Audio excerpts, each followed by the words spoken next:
ফরিদপুর সদর ৩ আসনে বাংলাদেশ জাতীয়তাবাদী দল বিএনপি মনোনীত প্রার্থী চৌধুরী নায়াব ইউসুফের ধানের শীষ প্রতীকের পক্ষে ব্যাপক নির্বাচনী প্রচারণা ও লিফলেট বিতরণ কর্মসূচি অনুষ্ঠিত হয়েছে। বিস্তারিত থাকছে এস.এম. শাহানের প্রতিবেদনে। বুধবার ফরিদপুর পৌরসভার ১১ নম্বর ওয়ার্ডে এ কর্মসূচি পালন করা হয়।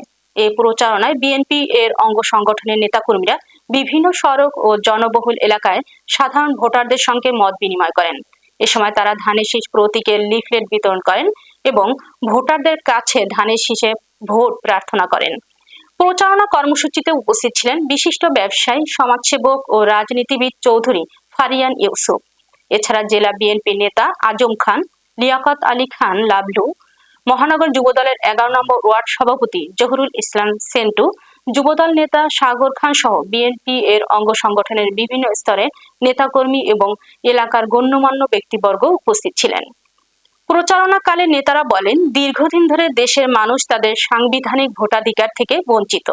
গণতন্ত্র পুনরুদ্ধার এবং জনগণের ভোটের অধিকার প্রতিষ্ঠার জন্য বর্তমান সময়ে ধানের শীষ প্রতীকেই দেশের মানুষের একমাত্র ভরসা।